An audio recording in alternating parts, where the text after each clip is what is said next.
Oh, Damien fed again. Yeah, 2 times lucky.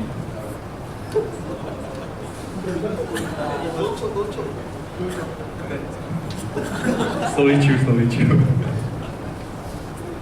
Okay, to add on to my question just now, so just now you were talking about events like the HRB Supper and the Rock Fest, where people actually get tangible benefits by joining them, like food, they get benefits like food and all that kind of stuff. What about events that you don't, they just purely volunteerism, you don't get any benefits, even when you join them, how will you interact?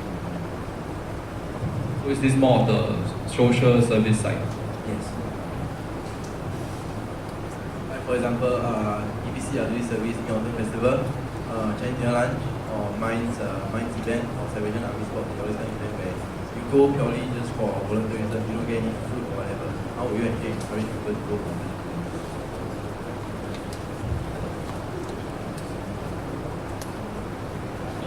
Can you give me a minute to just consider this first? Can we have another question in the meantime? Snowden.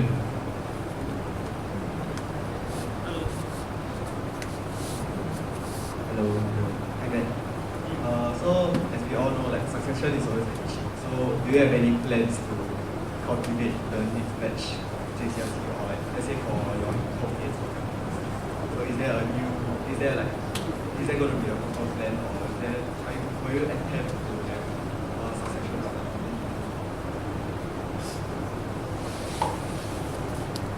Wait, so you're asking like if I get elected next year, then next year when I need to find a president? Yeah. Or other leadership roles in general, not just business.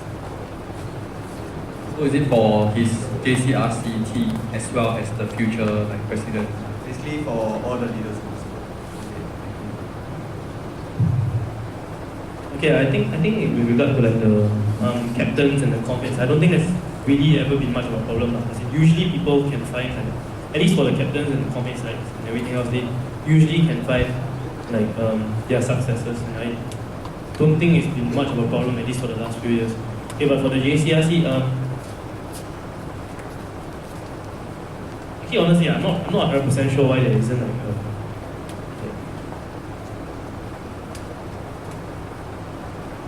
okay. Right now I don't have a plan for succession, like, just to make it clear. I don't have a plan for like who to take over next year when it happens, but like I feel that so long as there are people who give a shit about hall, who like care about hall, I feel that there will ultimately always be somebody who decides to step up.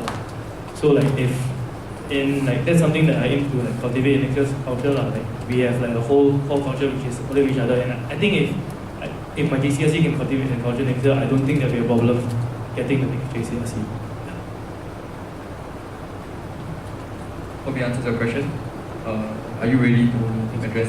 Okay, moving back to like your to Damien's question. Okay, my first thought when you asked like how to encourage people to come down for like volunteering events was like give like points. I give them 1 point, give them 2 points just to turn up for this kind of thing.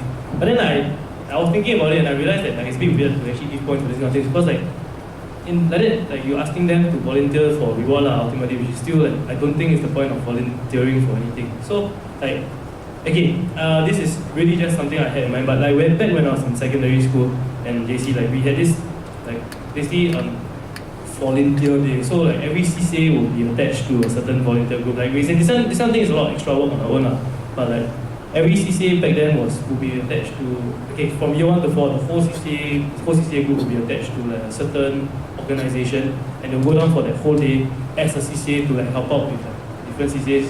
Sorry, the different like organizational groups. I think if I remember, I helped out at Old Fox Home. I'm not 100% sure about that. So like we will go down there and we'll help out with like the event to understand. And at the end of the day, like what I think I learned from that particular event was to understand like implications, the positives of like volunteering and helping out all these like different things, and like I think like next year if I can, like I would like to work with my JCRC to like plan a day like this. I know we all have our busy schedules, so maybe like something during like recess week, maybe reading week, just a day where like people from hall can come down on their different CCAs to explore and work with these different organization groups to understand like how we can help them, and like after that, from there, I think for some of them, for some of the people in this different states, it'll be more impactful than others. But at the end of the day, like, the message will be there. It is good to help, like, volunteer and this kind of things. And like, that's as far as I have right now. Thanks, Ben. Okay, can we have a question from this side of the room? I feel like no one asking. Hey, Raymond. Hi Ben. Okay, I have two questions. Firstly, on a scale of 1 to, rank these 5 groups like from 1 to 5, with 1 being your most priority. So firstly yourself, secondly the JCRC team, thirdly SCRC, fourthly office, and fifth the residents. Okay. JCRC, SCRC, residents, yourself, and friends. All of these. Yeah. Okay. Then my second question is, adding on to students' question, right, about the whole succession thing, and it's a bit of a, based on last year's JCRC, it was a bit of an issue of succession. So we're talking about cultivating successors. What if the people that you cultivate eventually don't step up? And what if the action of you cultivating successors, unmerited successors, discourage other people from stepping up? Then how would you come rectify this problem? And when you start to cultivate successes and everything, is there even a need for an election in this case? Thank you. Okay, so we'll approach question by question. So question 1, rank between. Answer 2 first. Okay, question 2 first. Okay, I don't know if I like miscommunicated the point to students, but I don't think I said anything about cultivating successes. Rather, what I said was cultivating a whole culture that like allows people to feel like it's something like worth fighting for. I don't believe in. Okay, I don't really believe in cultivating successes. Then, no matter what, I think there's always people that you see who have potential to pick up different positions. But at the same time, like, I don't think like I at the start of the year I said, okay, you should be like sports lead, or like somebody else should be sports lead. Like it doesn't like from the start I don't like, okay, you'll be my next sports lead. Therefore, all the way through I'll cultivate you to be sports lead. What I communicated to them was the idea of cultivating a culture that allows people to feel like this is something worth fighting for. Like hall in general is something that they want to do something for. So that people will just step up on their own, like without cultivating. Next, I think what's the second part about cultivating thing?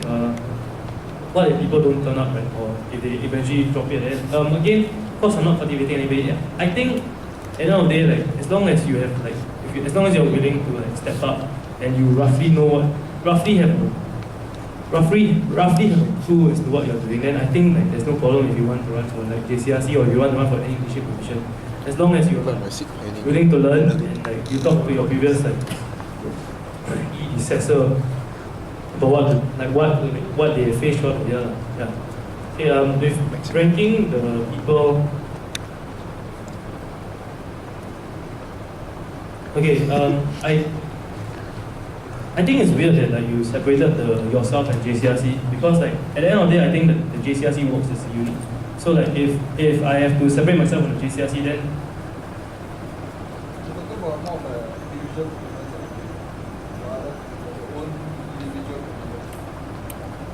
So yourself as in like your friends, your girlfriend, your family, your hobby, your I don't know, whatever.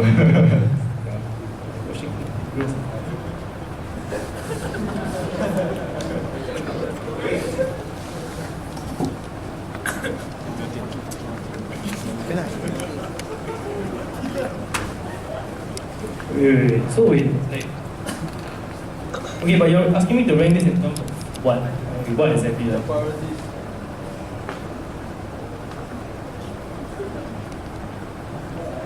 Okay, dangerous eh. The girlfriend here you ask this kind of question.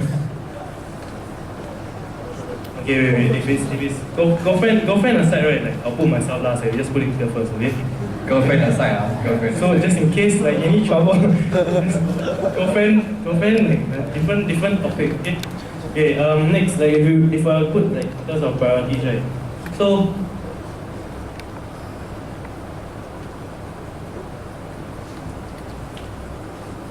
just a recap, the 5 are yourself, CTC, SCRC, residents, and hall office.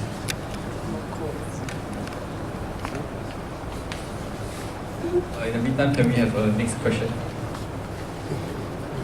Can we have a question from a year 2? Snowden, yes. Representing Gwen.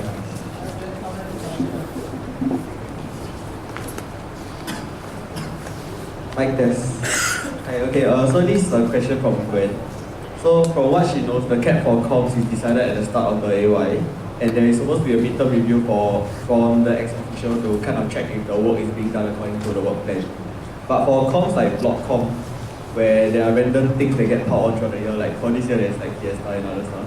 So how do you think this system can be improved? Because the points cap for the comm might be a deterrent for comms to outrule themselves. And one more thing for blockheads is that because the cap has to be consistent throughout all the blocks. So what if one block doesn't do their job or one block does a lot more than the other? So do the block comms still get the same amount of points? Because the workload will be very different. But this is also assuming that the points is based on the workload itself. So there are two parts to this question. The first part is how do we make sure that the comms get their point based on their effort, and the second part is block comms, should they all get the same points? The first part is not so much on point based on effort, but if there are additional workload being added on throughout the AY, compared to what is in the work plan. Thank you for clarifying. Okay, in regard to the workload added on throughout the year and etc. So first you mentioned that there's a midterm review, which is something that the GCSE has implemented to check whether the points are adequate or inadequate for the different things. And then at the end of the year, which I think